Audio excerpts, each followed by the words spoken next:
Good morning student, class 12 subject physics. Topic हमने जो किया था last day, electric field intensity निकाली थी due to solid spherical shell की वजह से, इनसाइड, ऑन द सरफेस और outside the spherical cell.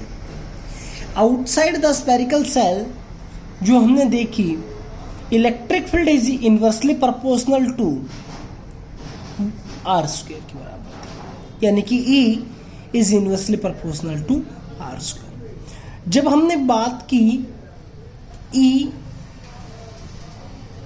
On the surface, तो on the surface electric field वो हमारे पास किसके इक्वल थी, दैट इज इक्वल्स टू हमारे पास हो गई थी डायरेक्टली स्मॉल r को हमने रिप्लेस कर दिया था कैपिटल R के साथ।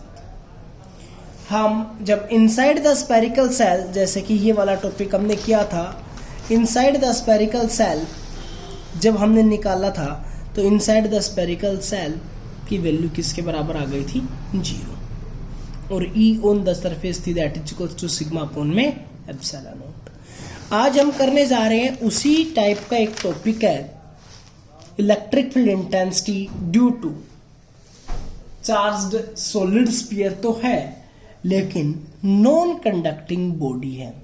अब आप ये सोच रहे होंगे कि नॉन कंडक्टिंग बॉडी है तो इसके ऊपर इफेक्ट क्या पड़ेगा। आपको एक बात ध्यान रखनी है, जब ये बोल दिया जाए कि सॉलिड स्पेरिकल सेल या ये नहीं दिया गया है कि नॉन कंडक्टिंग है, तो आप मानकर चलेंगे बॉडी कैसी है, कंडक्टिंग है। कैसी है, कंडक्टिंग है। और जब कभी भी एक कंडक्टिंग बॉडी के ऊपर जो चार्ज होता है तो वो हम मानकर चलते हैं कि कहां पर डिस्ट्रीब्यूटेड होता है, on the surface of the body. लेकिन नॉन कंडक्टिंग के अंदर ऐसा नहीं होता है। जो चार्ज होता है वो टोटली उस पूरी बॉडी की वॉल्यूम के ऊपर यूनिफॉर्मली डिस्ट्रीब्यूटेड होता है। उसके अंदर वो चार्ज एक पार्ट से दूसरे पार्ट तक शेयर नहीं कर पाता। तो ये बात आपको ध्यान रखनी पड़ेगी। तो हमने एक बॉडी मान ली, स्पेरिकल सेल मान ली, जिसकी रेडियस किसके बराबर है, कैपिटल R के बराबर है, और हम इलेक्ट्रिक फील्ड आउटसाइड चेक करेंगे तो पिछले वाला जो रिलेशन हमारे पास आया था वही सेम रहेगा।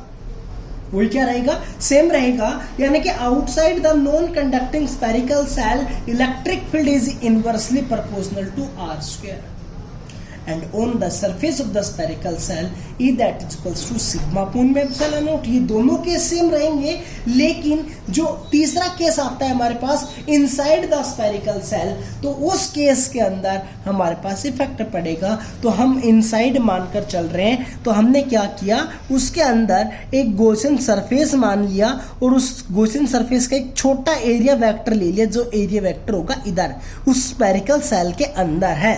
अब मान लीजिए अगर इस पूरी बॉडी के ऊपर चार्ज Q था, कितना चार्ज था, Q, तो Q उसकी पूरी वॉल्यूम पे होगा या नहीं होगा। तो मैं उसकी डेंसिटी को क्या लिख सकता हूं भी, चार्ज को क्या लिख सकता हूं, charge that is equals to volume into density, यही लिख सकते हैं। चार्ज Q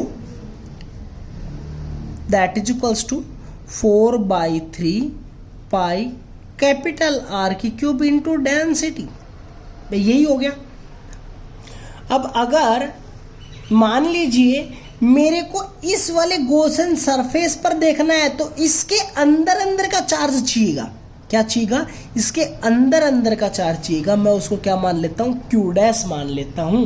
तो Q डैश किसके बराबर होगा, इस अंदर वाले छोटे डॉटेड वाले पार्ट की वॉल्यूम इनटू डेंसिटी, और छोटे वाले की पार्ट की रेडियस क्या है, स्मॉल r है, तो वॉल्यूम क्या हो गई, 4/3 पाई R की क्यूब इनटू डेंसिटी किसके बराबर हो गई, करो।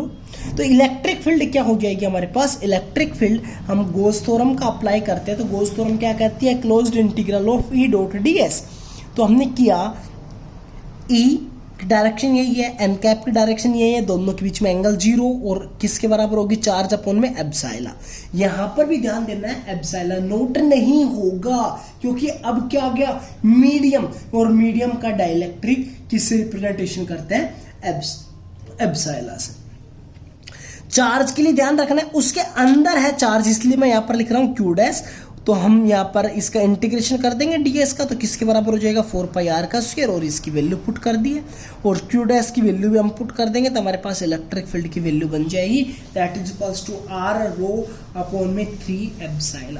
अब एक बात आपको ध्यान रखना है कि inside the non conducting spherical shell electric field is directly proportional to r, electric field is directly proportional to r on the and outside the spherical cell it is inversely proportional to r square। तब हम इसका graph देखना चाहेंगे तो non conducting spherical cell के लिए graph कैसा हो जाएगा, ऐसा ग्राफ बन जाएगा। डायरेक्टली प्रोपोर्शनल के लिए तो स्ट्रेट लाइन होती है और इनवर्सली के लिए ऐसी लाइन बन जाएगा। ये ध्यान रखना है, ये इसके साथ टच कभी भी नहीं मानी जाएगी। और मैक्सिमम कहाँ पर होगा, जहाँ पर स्मॉल आर और कैपिटल आर की वैल्यू इक्वल। पिछला वाला जो पार्ट हमने किया था सॉलिड स्फेरिकल सेल, तो उसका डायग्राम क्या था, ई दैट इज इक्वल्स टू 0 रहेगा, कहाँ तक रहेगा, ऑन द सरफेस, जहाँ पर स्मॉल आर और कैपिटल आर बराबर होंगे, और उससे आगे देखेंगे तो इनवर्सली प्रोपोर्शनल का ग्राफ। ध्यान रखना है ये वाली वायर कर्व इसके साथ टच नहीं है।